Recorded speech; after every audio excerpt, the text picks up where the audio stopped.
Ndongeye kubaramutsa amahoro y'Imana mwese ndabaramukije mu izina rya Yesu Kristo. Amazina yanje nitwa Evode Ndikumana. Gospel niyo mazina y'uburirimbyi kwa bakeneye kuntera impunga nshaka kugira ico bafashije kuri chaîne ya YouTube shira ku indirimbo, hama indirimbo zihumuriza, indirimbo ziremesha, indirimbo zitanga ivyizigiro. Hama rero no munsi ndose akaryo keza ko kubamenyesha ko twoshobora gusangira ibintu bishika 5 canke 6 iyo umuntu ataco arigezaho canke arimarira ngene akwiye kwifata, kuvuga nk'amategeko atorenga kugira ngo ashobore kubana neza n'abandi bantu bose, ashobore kubaho neza atakibazo afise n'abagenzi biwe. Icambere ngiye kubarira untega amatwi. Icambere kirazira kugara, kugenda ugaya umuntu wese ubonye utazi uko abayeho cyangwa atari umubeshejeho. Icya kabiri kirazira kwanka kwitaba umuntu wese aguhamagaye utazi ico agomba kukubarira. Gatatu, iyo ufise telefone ukabuzi ko ataco urimara canke atawurigeza, kirazira kwama uyibika izimije. Icya kane, iyo uzi ko ataco urimarira, kirazira kwanka kwitaba apeli yose guhamagaye kuri telefone kuko ntubuzi ikintu bagomba kukubarira. Ikigira gatanu, kirazira kwitabana kagaye cyangwa gusuzugura umuntu agutelefone mu kumuvugisha. Cyo ni ikosa ribi kuko ntubuzi icyo agomba kukubarira kandi ntubuzi n'uwo ari we. Ikindi cya gatandatu utazokora ni uguta ivyizigiro cyangwa gukura ivyizigiro ku Mana, kuko ukwizera niko gutuma umwora atiyahura azi kweja azoronka kandi bikarangira abayeho ibihe n'ibihe. Ukwizera niko gutuma abantu bararusa ugaca bakazinduka batacuye mu maso, bigatuma n'uwo bahuye yaraye ubusa mubaza ati mbe ufungura iki kandi yaratariye, akamubwira ati n'ubuntu bw'Imana gusa. Twese twabayeho mu kwizera, rero uze wirinde guta ivyizigiro, uze wirinde gukura ivyizigiro ku Mana yawe, kuko ni Imana y'umwizigirwa, ni Imana idata amasezerano. Nawe uri mu bibazo, nawe uri mu ngorane, nawe uri mu bigeragezo, humura Imana iri kumwe nawe. Nta nubwo yagutaye, nta nubwo yakwibagiwe, nuko ari igihe urimwo, igihe ntikigukange, igihe ntikigutera ubwoba, hari Imana iri kumwe nawe. Dufite Imana ikomeye, Imana itaraba ku gihagararo canke ku bunini canke ku butunzi canke ku bukene. Ni Imana yitaho bose, abafise imitima iciye bugufi, abafise imitima imenetse, abamaze kwiyakira bakamara kumenya ko inyuma y'ubugingo hari ubundi bugingo. Haleluya.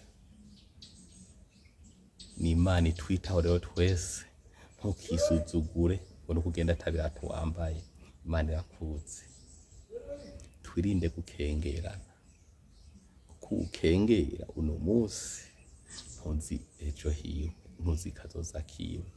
Imana yakagize ibanga. Ni Imana yahishije ico tuzoba ejo, igihisha na shetani ntacazi.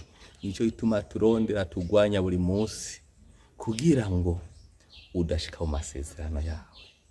Hari amasezerano meza dufise, twame duhagaze neza turi mu kwizera, gukora amasezerano Imana idufitiye. Turiteze neza ko izotugira neza.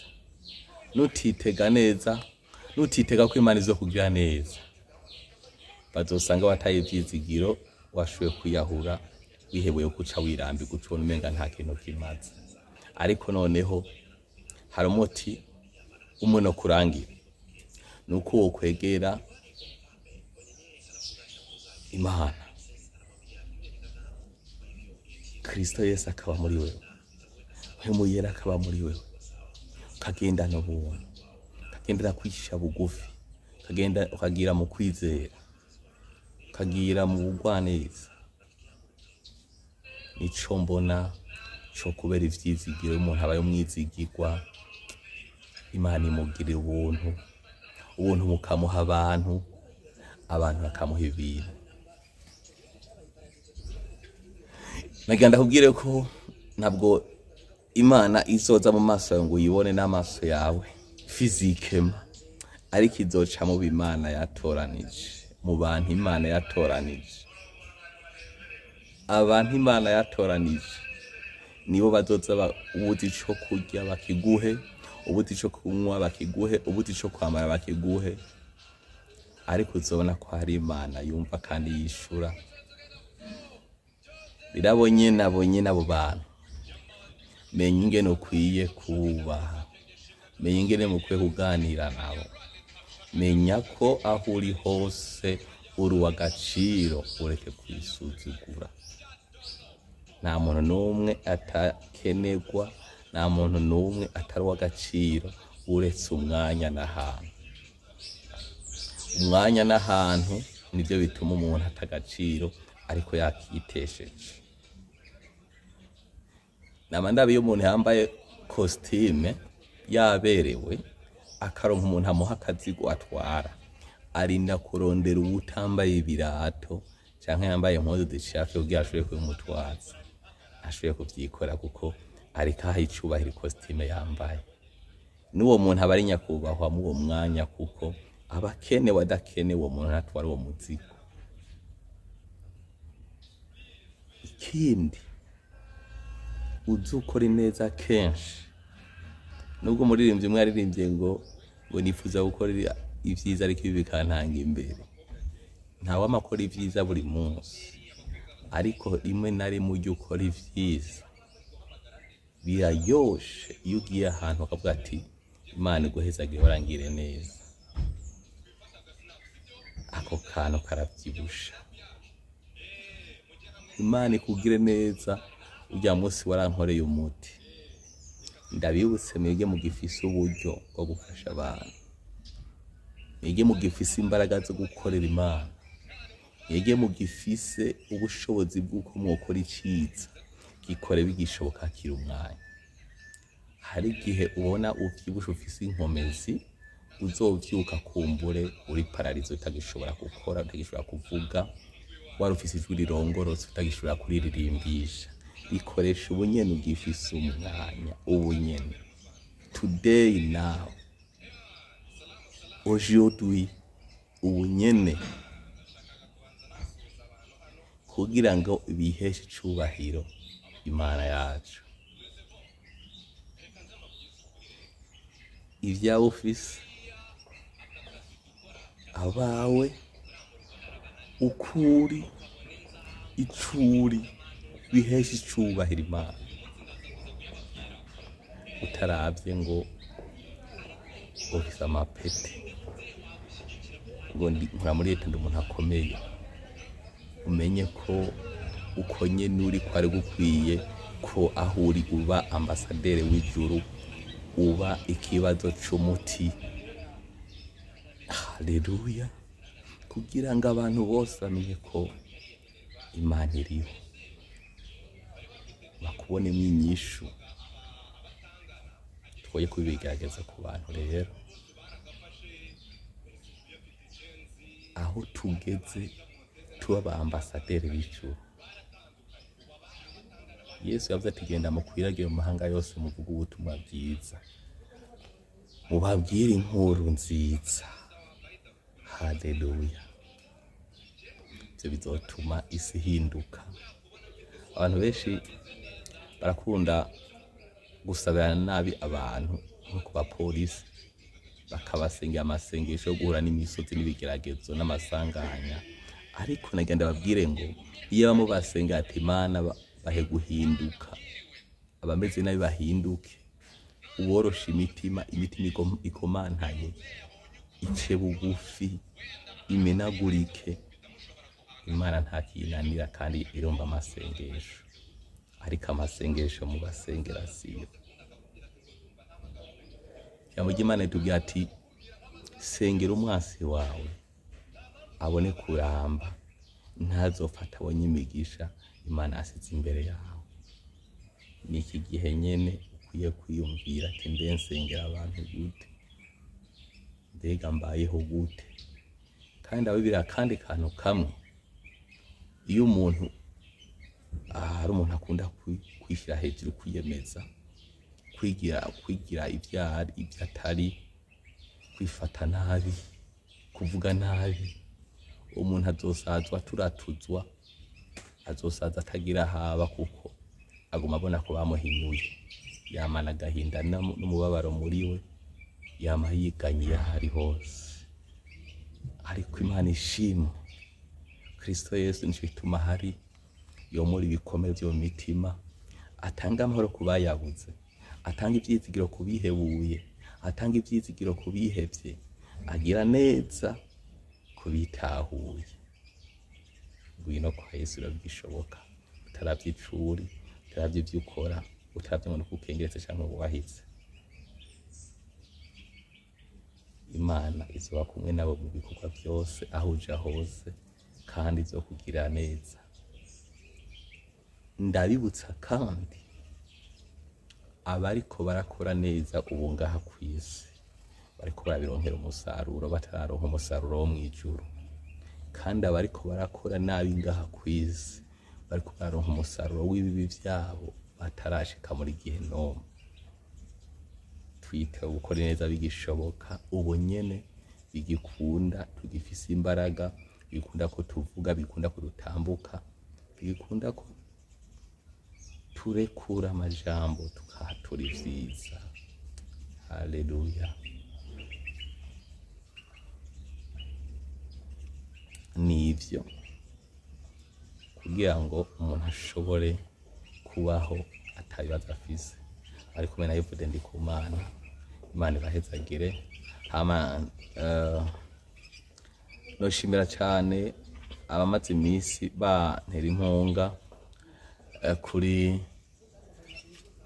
mapaji ya Facebook mu kumfasha publicité kugira indirimbo zigere kure. Imana ibahezagire cyane kandi bagire neza. Imana ibarinde bitayiva ko vyose. Imana ibaha ivyo bipfuza kandi izobaha n'iherezo ryiza n'abantu beza. Kandi ndashimira cyane na mwebwe muvuga ati ngo umuntu aririmba yambaye izo mpuzu ngo ntitubizera neza. Namwe Imana ibahezagire, namwe ndabasengera cyane kuko muri abantu b'igiciro kuri nje, kuko mutabonekanye vyogorana, muraterana intege kandi mugeze ibikorwa kure. Imana ibahezagire kandi bahe kuramba, izobahe n'iherezo ryiza, ugira umugisha. Namwe kandi mubikora mu bugwa neza, mu mutima mwiza, murabigiciro kuri nje, bahoza ku mutima. Imana ibagire neza. Hama kuvuga nti iyo ko turabona muri kumara dukurikirana cyane cyane kwa ntubakora partage na sabone cyangwa subscribe na share na comment, abantu biratuma badutera intege cyane. Twibutse rero ko muzoze murakora partage cyane ku bantu benshi, kugira ngo message ishobore gushikira abantu n'imiburi buri ku munsi bashika 10. Ahantu babifuza indirimbo zihumuriza, babise ukuntu babayeho nk'ubuzima twakuze tubaho utandukanye, aho usanga yarihebuye, abona umenga nta kintu acimariye, ariko ashobora kuronka indirimbo imwe imuremesha, bugaca yumva aremye mu mutima kandi ibibazo bigahera. ndabibutse ko barabambwiye ati indirimbo zawe zagize aho zinkwe naho zinshitse. Imana ibahezagire cyane. Nyamba ufise ibibazo n'ubureme, hari Imana irengeye ibibazo. Hari Imana iri hejuru y'inzara dufise. Hari Imana iri hejuru y'ubukene. Hari Imana iri hejuru y'amajambo bakuvuga. Bisaba ko uronderwa kwemerwa n'Imana. Urondera gutona ku Mana. Ko ni watona ku bantu gusa bazoguhera. Ni washira ivyizigiro vyawe byose ku bantu bazoguhera. Umuntu arahindukana n'ibihe ariko Imana ntihindukana n'ibihe.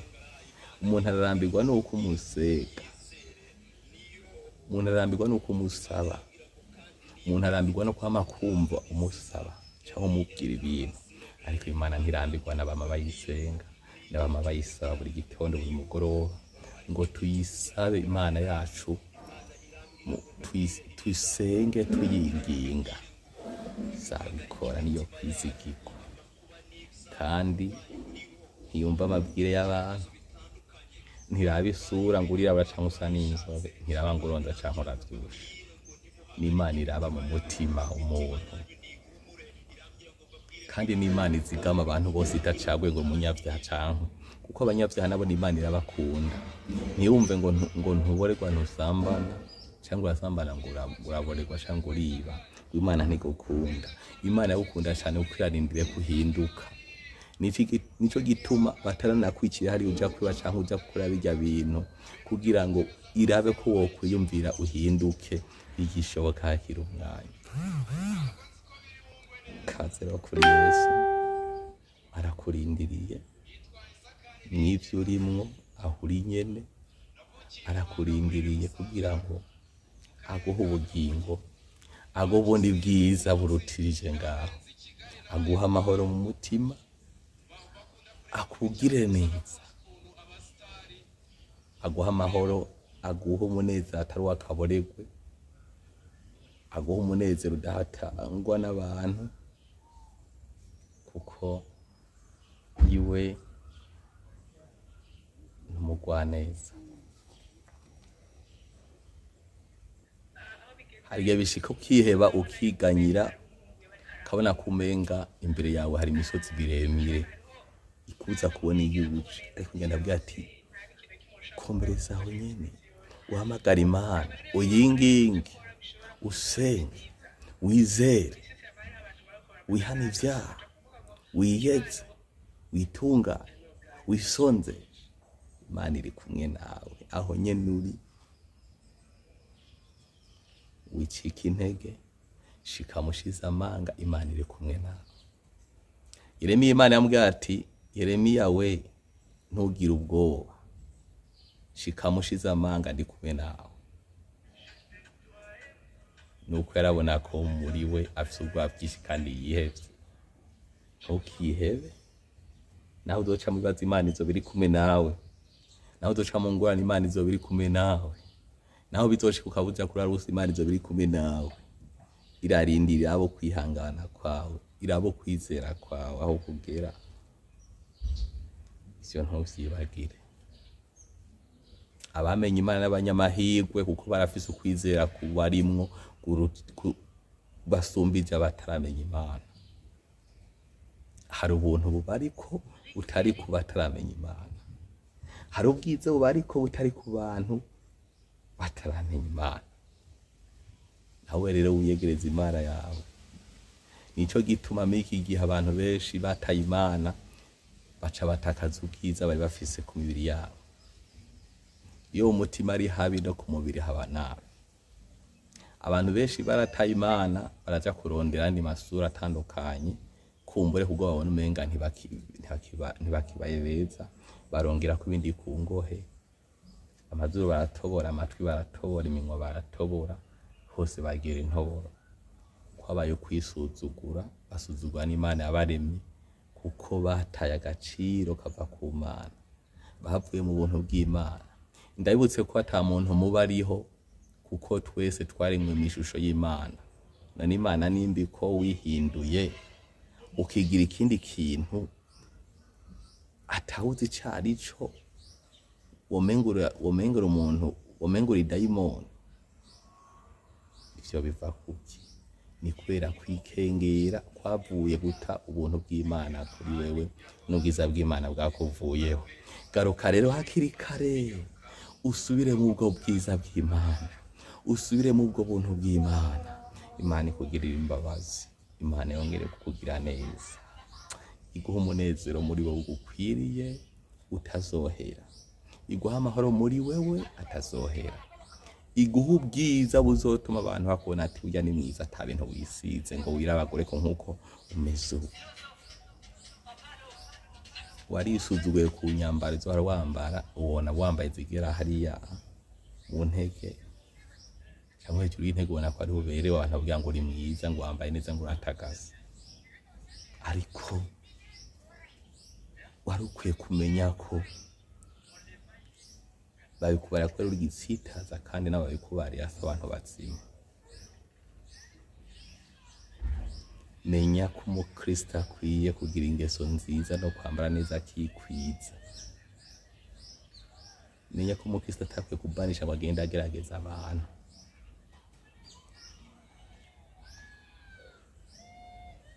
Mbega wumva wo kwiyamamariza Imana canke wo kwiyamamariza shetani? Abashantere wazanye iyariyo, shantere ziba zimanitse, ziba ziri ngaho, baravuga ati irya shantere ni yaba bajyana ba muri Econet cyangwa ni muri Smart. Mbega uri muri Smart cyangwa uri muri Econet? Turi muri publicité y'ubutumwa bwiza bw'Imana. Mbega uri kuri publicité ibiki muri wewe?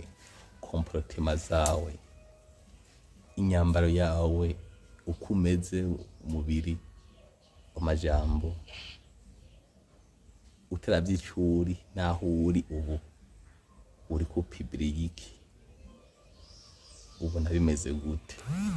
Mbega publication yawe hari abantu ikirafasha cyangwa ikirabonone, ikirabica mu mitima?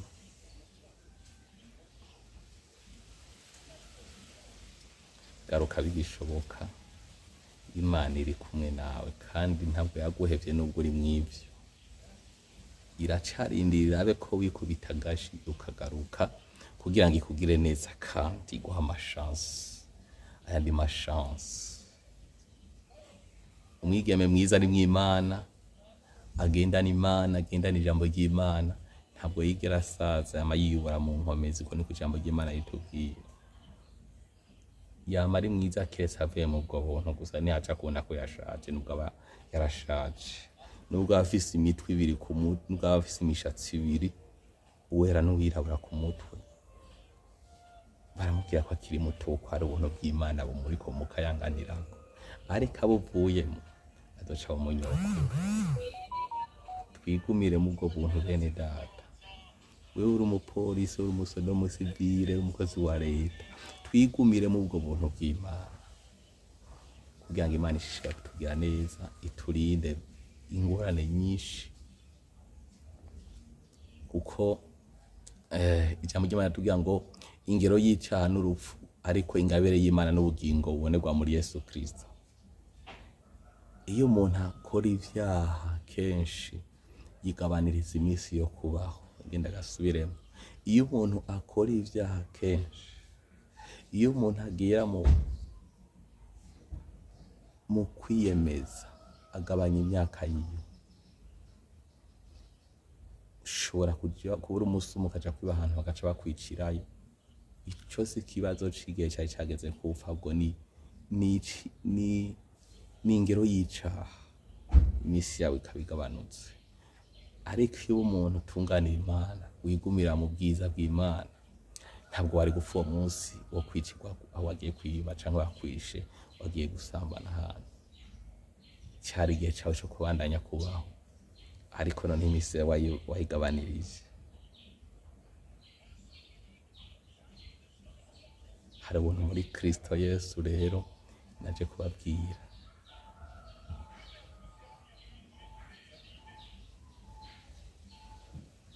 Tibwa yadukuye muri pubere hariya munsi, bijya bashira munsi bya nyuma, azuramwo akuramwo ishagaciro agishira imusozi kiratoragurwa, ari naco gituma tugihagaze nk'abambasaderi b'ijuru kugira ngo tubuhugira neza kwiwe.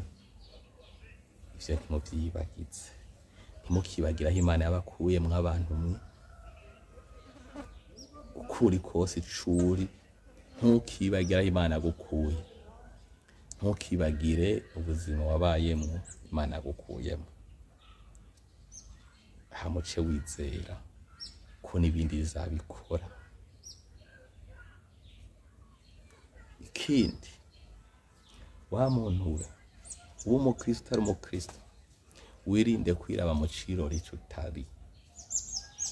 Kwari ushobora kwibona ko uri intare utari intare, bikagutera kugenda ugaye ugahura n'ibigeragezo. Ushobora kwibona mu cirori kuri umutunzi kandi utari we, ukaja mu bigeragezo canke mu mosha mabi, bigatuma utaramba. Hari navyo bituma abantu benshi biba canke bicana, bagiranira n'inzigo kubw'ivyo bibonamwo bitarabashika ku gihe cabo kitaragera. Jya umenya igihe cawe urimo. Woye guharura ivyo muri 2040, uharura ubuzima bw'uyu munsi nyene ko Imana yakoze ibikomeye kubona uriho. Nibwo buzima bwo kwiyakira turimwo, kumenya ko umunsi uheze waramvye kandi upfuye inyuma y'ubugingo hari ubundi bugingo. Ntugaharure ngo uno munsi ubayeho neza ngo niko bizohora. Ntugaharure neza wa muntu we ngo uno munsi uko ubayeho neza ngo niko bizohora, canke ufise amaguru n'amaboko akomeye, ufise imbaraga ngo bizohora uko. Oya, n'umubiri uhindagurika. Ntugahendwe n'umubiri wawe, ntugahendwe n'ubwiza ufise, ntugahendwe n'inkomezi zawe, ntugahendwe n'ubwenge bwawe usuzugura abandi. Ivyo bifise garanti. Wari ukwiye kwirata ko ufite Imana muri wewe, ugendana ijambo ryayo muri wewe, ugendana Kristo Yesu muri wewe, wamugize inshuti ya hafi. Haleluya.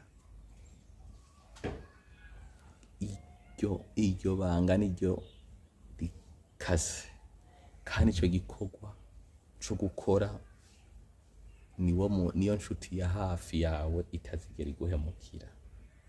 Mama wawe n'abavyeyi boshobora kuguheba, bene wanyu bakaguheba nkuko babikoreye kuri Yozefu basi babona bamwene bose bakamuheba, bakamugurisha muri Egiputa. Ariko kubw'icimana riramugeneye, kubw'amasezerano Imana yari yamuvuzeho, yagarutse ari umuntu akomeye w'umwami. Morodekayi kw'irembo yari umuntu asuzuguritse cane, ariko kubw'amasezerano Imana yari yamushize yamuvuzeho, yabaye ukomeye. Hana yari umuntu asuzugurwa cane na Penina, akama amusevya amutuka buri gihe, akamana amarira, ariko afata ingingo yo kwamasenga, ngo arisigaye asenga atanakivuga, asigaye adebagura iminwa gusa bamwita umusazi, ariko Imana ari kumwe nawe kandi aramwumvise. Nawe uko nyene ubona uri,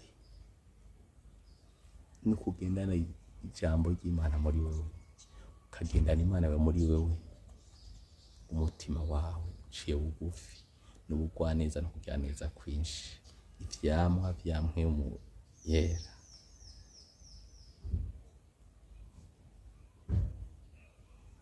Turabe neza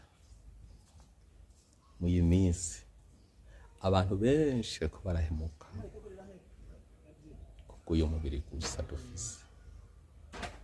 Abadame usanga bahevye abagabo babo ngo ni beza, ngo abagabo ni babi, ngo ntazobura umutwara, akamuvaho bikarangira ataye agaciro ku bantu bose, akaba umuntu abaye nk'umuntu w'umwihevyi.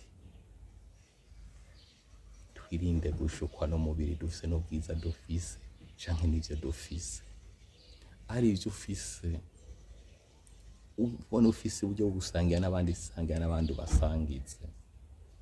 Ibizibukwa mw'ijuru, Imana irakurindiriye gukora ivyiza, nico gituma ukiriho uyu munsi. Imana yacarindeye gukora ineza ku bantu bayo, bizo bivugwe ko Imana yumva kandi yishura ku bwawewe. Utaravye icuri n'ukuri nahure.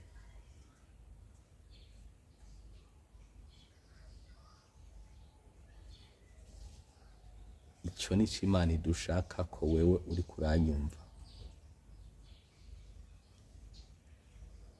Nitwabikora gutyo, mu gihugu hazoba impore nta nzara izosubira kuhaba, mu gihugu nta bukene, mu gihe umuntu wese azoba yaratahuye yuko akwiye kubona mugenzi we atariko arasegerereza, akwiye kubona mugenzi we adakwiye kugenda aramenya yambaye imishambara kandi yuzuranye impuzu mu garderobe no mu maprotemante. Ivyo bizotuma mu gihugu ata muntu w'umukene agaragara canke umuntu agenda yiganya mibara usange umuntu ariko arita mu modoka kubera ibiharuro afise bitagira inyishu. Nihagira igihe yaho umuntu bose Imana ibarazitiro canke bakagira imitima imenetse, aho ata abantu bagira amasitoke ngo buzuze, bita abantu bishwe n'inzara, mu gihugu hazoba amahoro adasanzwe. Twese tuzomera neza, Imana izoba iri kumwe natwe. Ico dusabwa nuko tugira imitima imenetse, imitima iciye bugufi, ugufashanya,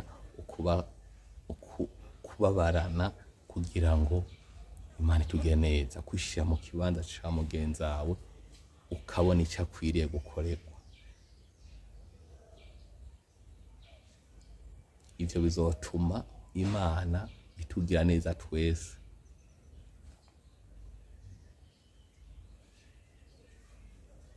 Nuko rero Imana ibahezagire cane, tuzoganira vyinshi ikindi gihe. Nari numvise no basangije ano majambo kuko n'amajambo meza yubaka. Usomye mu gitabo c'Abaroma 12 ku murongo w'icenda kugera 21 urahasanga uko umukristo akwiye kumera. Usomye no muri Tito 2 kuva ku murongo wa 1 kugera ku 10 naho hasanga amajambo avuga uko umukristo akwiye kumera. Shusuzuma neza wirabe, urabe ati mbega ya majambo mvuga ko iki bimeze gute, niko biri umukristo? Hama uca ufata ingingo muri wewe. Nuko murakoze cane, Imana ibahezagire, Imana ibagire neza. Amen.